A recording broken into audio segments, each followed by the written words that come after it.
Welcome, everybody, to the 704 High School Highlight Podcast, sponsored by the Downer Law Firm. I'm joined today by Miss Aliyah Terry of TheBamGrp. Aliyah, thank you for talking to me today. Of course. So talk to me a little bit about what TheBamGrp does. Okay, so TheBamGrp is a sports entertainment company that focuses on empowering the youth. So we do this in a couple ways. So the first way is kind of a traditional way. Basically, we host events, so all-star games, tournaments for high school students. But the little twist on it is we use high school interns to kind of facilitate these events. So basically, they have an opportunity at a very young age to get experience in sports entertainment industry, things such as like videography, the executive side of it. We have them pretty much very involved in even the choosing and communicating with the teams. So from the very first start of planning the tournaments and everything like that, they're involved in making decisions, marketing. So that's kind of the twist on it, in short, what we do. So you started this with your sister Mariah. Yes. What made you want to do it? So me and my sister were both products of CMS. We played high school basketball for 4 years, both of us on varsity, and we just knew that we were never going to be like college athletes, but we loved playing basketball, and we knew there was so much more you could get from it outside of going to school for that. And then we kind of saw the way the sports industry was trending, and it became less about the development and more about, the industry and the business of it. So we thought this is a perfect opportunity to kind of provide what's leaving the industry in a different way, in a twist. So because the high school, especially the kids getting into it now, I mean, it was 10 years ago you went to a basketball game, and yeah, you had a crowd. Yeah. But now you'll see 8, 9 kids taking videos and pictures of these kids. It's a whole different environment. It's the media of it has grown to a place that I don't think, honestly, people might have predicted, but it's just, I don't think they would have predicted how quickly it's grown to that place, right? Now it's all about media. We lose so much money in just giving media passes, and we can't turn them away the students, and they're trying to, learn and build their platform. So literally there's 15 media pass people at all angles of the gym in every event we do. It literally has gone crazy. So, and then you have a lot of schools, they have classes for it now. They have live production classes, or they have videography classes that we didn't have coming up. And then on top of that, it's not even just the actual capturing of the media, but the marketing, and just even our new all-star event is happening April 13th this year. So even just the marketing, the slogan and everything they want to do regarding that, it's a whole nother thing on top of just knowing how to do the media.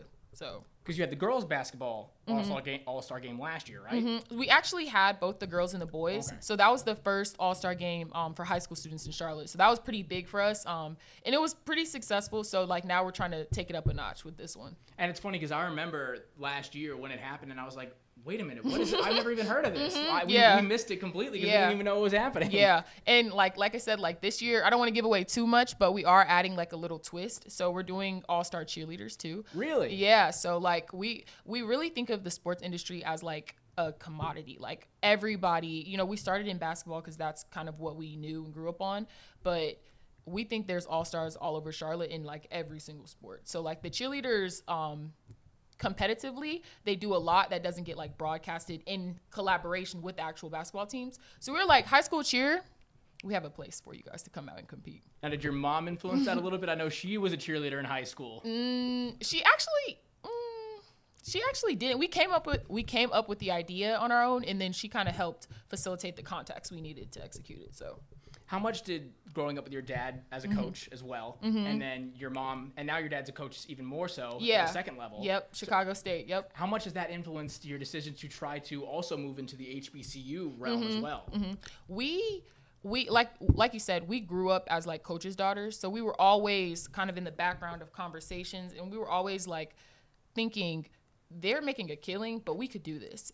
And they're making, and it's a male-dominated area. So me and my sister, a lot of times there's a name without a face when we're talking to people. And then when they see us in person, the craziest story I have is the first all-star game we had, Leaky Black actually came.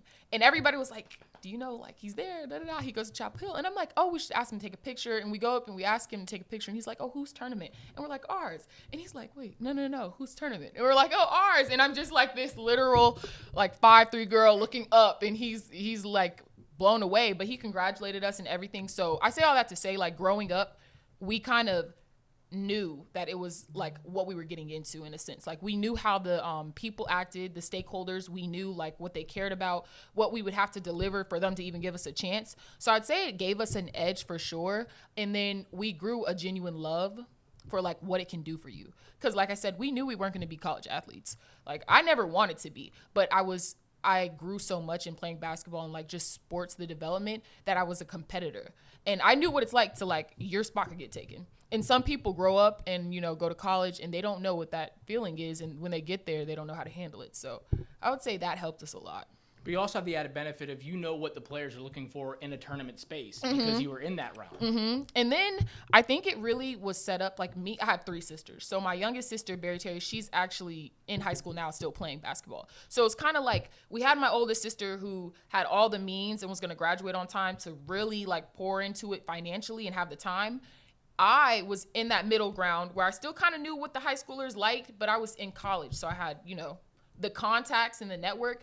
And then my little sister knew what was going on day to day with athletes. So it was like between the 3 of us, we pretty much have everything we need to like make it run.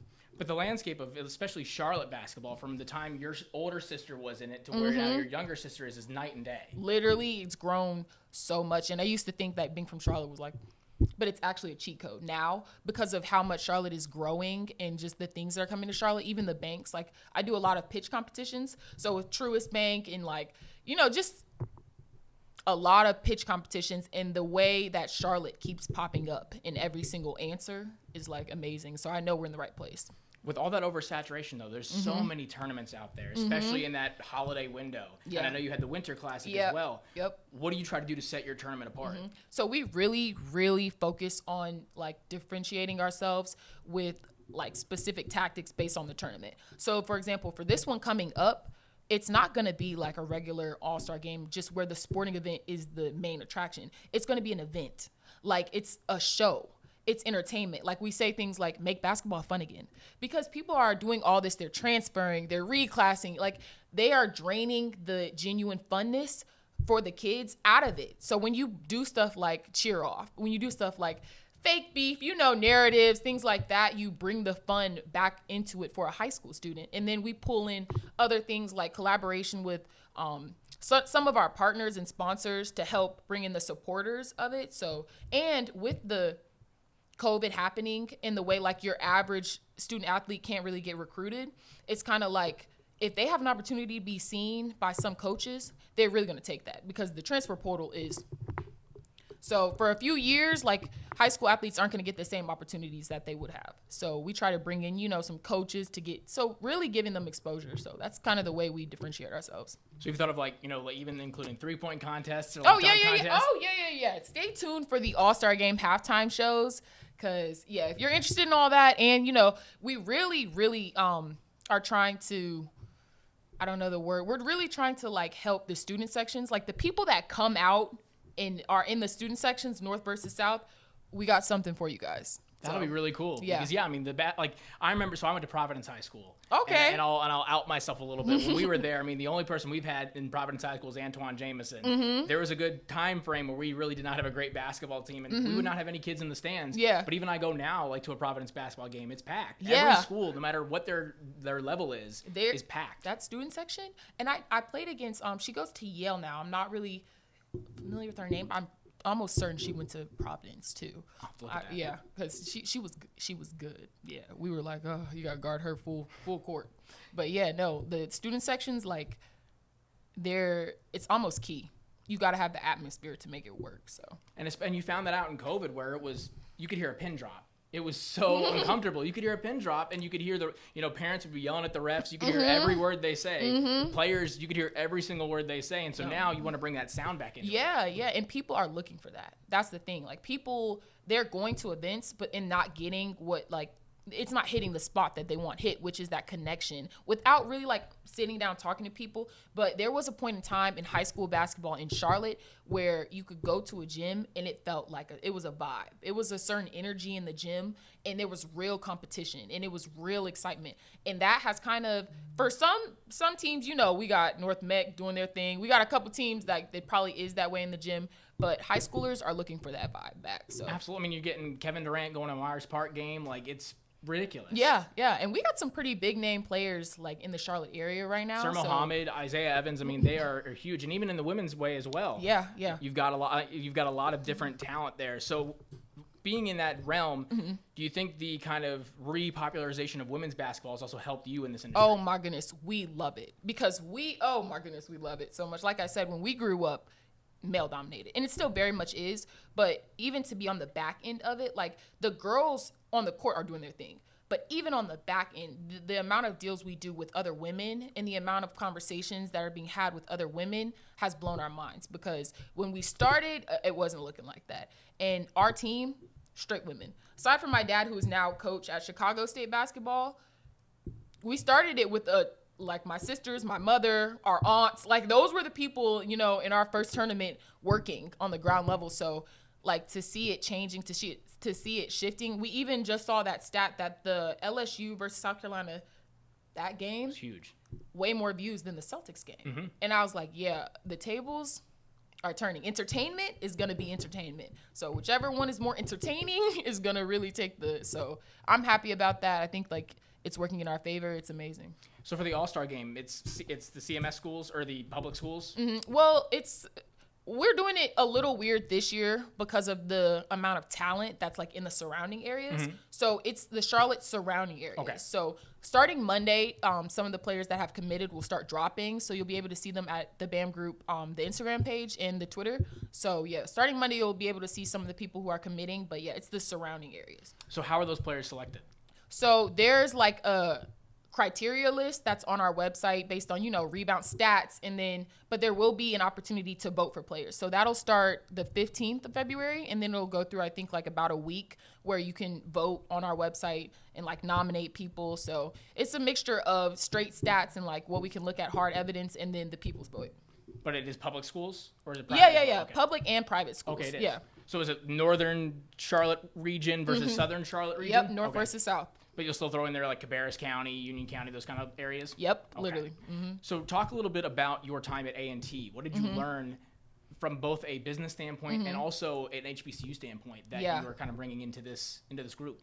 I love my school. So like you could see, if you can see me getting happy, I literally love my school. Like A&T, I think was the perfect choice for me because I knew I wanted to be an entrepreneur, and the amount of resources that they pour into like entrepreneurship, really all their departments. But if you're not sure or undecided, or you have a sense of I want to build something for myself, and it kind of combines all these industries, that it's a perfect school for you. So I would say like when I first went to A&T, I got kind of connected through the Royal Court. I don't know if you know, but the HBCUs have something called their Royal Court where you can be Miss Freshman. It's kind of like a student leader. You represent the class. And I did that. And that kind of like really got me in contact with, I will say, it got me in contact to the point where I could see what was going on behind the operation of so many things.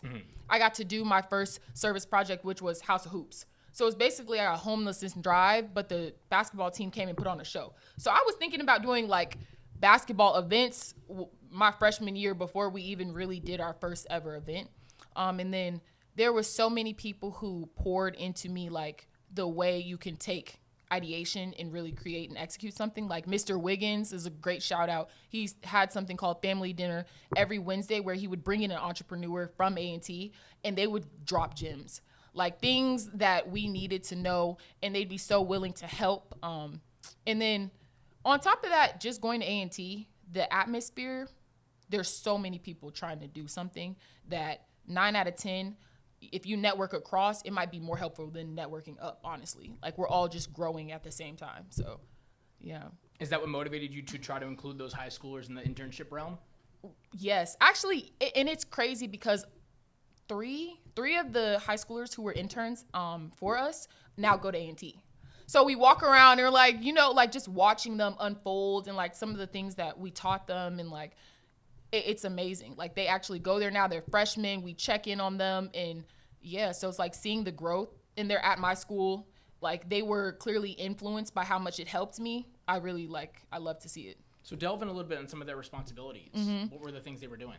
So we divided it into two parts. So there was an executive internship option and a media internship option. So the media mainly focused on things like facilitating what type of marketing strategy we were going to do, creating the marketing campaign, and the actual like videographers. So we have some interns that are strictly like videographers or photographers.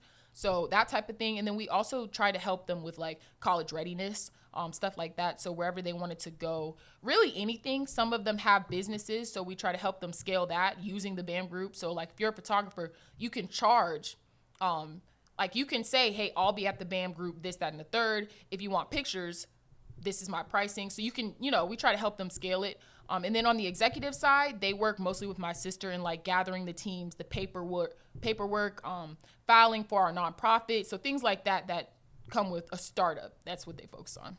So then I know your dream, your one of your big goals is a HBCU focused tournament in Atlanta. Talk a little bit about that. Yeah. So it's so crazy because you know how you hate to like really talk about it before you know it can, but we know that what we're doing can be successful on the collegiate level, as far as having the interns run it or the students run it. And so what we want to do is have an HBCU tournament. And we chose Atlanta because it's kind of like the mecca with the 3 AUC schools there. So we want to have an HBCU tournament that kind of spotlights some of the HBCU athletes, but using, the people that go to A&T, Jackson State, Morehouse, Spelman. So we want most of it to be us and not administrators. So like kind of for us, by us type thing. And yeah, in connection with the BAM group. So you had the All-Star Tournament. That was your first one last year. Then you had the Winter Classic. That's your second. This next one will be your third tournament. Yeah, it'll be the second All-Star game. The second All-Star game, but your third tournament as the BAM group. Yeah. So then will you try to, is that the set, have an All-Star Tournament in the spring and then a Winter Classic in the winter? Right now, that's kind of what we're going with. We are like brainstorming other events. We're going to start doing more like nonprofit events. So we're trying to have a clinic and like just have some teams come out and teach kids and like more. We're trying to explore more things, and then we're also trying to get into other sports other than basketball. So the lineup should change pretty soon, but right now, yeah, that's what it is. And I know in the Winter Classic you included schools from both New York and Virginia. What was the motivation behind that?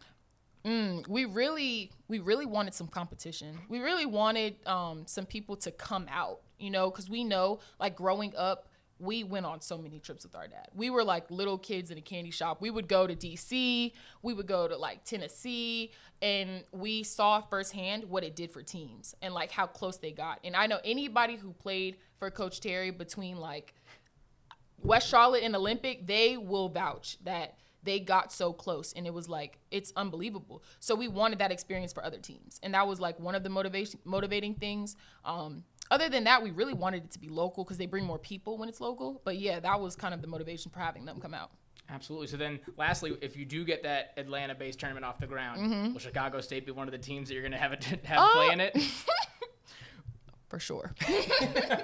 And Coach Gerald, if you're hearing this, I didn't talk to you yet about it, but for sure. Expect a call about it. Yeah. Expect that. Where can people find more information on the BAM group? So you can find us at the BAM group on Instagram, also at TheBamGrp.com online, and then at the BAM group with 2 R's on Twitter.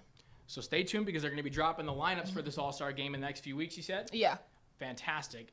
Thank you again for talking to me. Of course. Thank you all for listening. Again, this is the 704 High School Highlight Podcast, sponsored by the Downer Law Firm, and we'll be back next time.